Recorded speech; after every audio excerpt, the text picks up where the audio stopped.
সকলের সামনে জোর গলায় টটিনি জানায় যে সে আর তার বর মিলে আরাধ্যাকে নিজেদের সাধ্যমতো গয়না দিয়ে আশীর্বাদ করবে।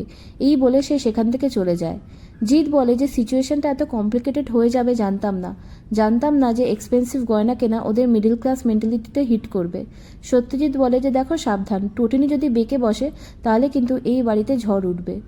এরপরে সত্যজিৎ পরশুরামকে কল করে আর বলে বাচ্চাদের জন্য, টটিনির জন্য আর তোমার জন্য কিছু গয়না কিনেছি, তার মধ্যে এক্সট্রা একটা গয়না কিনেছি যেটা তুমি আরাধ্যাকে দেবে। পরশুরাম ব্যাপারটায় রাজি হয় না, কারণ সে বড়লোক না হতে পারে কিন্তু তার আত্মসম্মান প্রবল।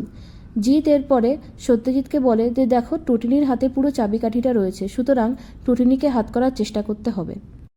এরপর আশীর্বাদ অনুষ্ঠানে কর্ণ চ্যাটার্জি আসে আর কিছুক্ষণ পর পরশুরাম আসে। কর্ণ পরশুরামকে শিবপ্রসাদ হিসেবেই চেনে। কর্ণের শয়তানি দৃষ্টি টটিনি আর তার বাচ্চাদের ওপর ছিল। কর্ণ ইনডাইরেক্টলি টটিনিকে থ্রেট দেয়।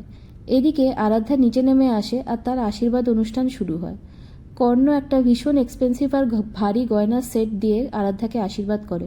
সবাই একে একে দামি দামি গয়না দিয়ে আরাধ্যাকে আশীর্বাদ করতে থাকে।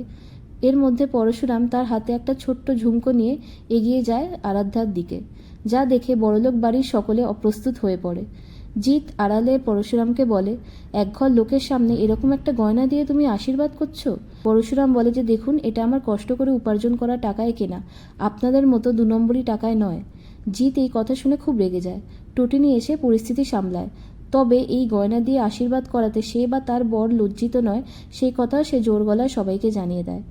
এরপরে সুযোগ বুঝে কর্ণ পরশুরামকে হুমকির সুরে বলে টটিনি যেন কবিরের বিরুদ্ধে কোর্টে স্টেটমেন্ট না দেয়।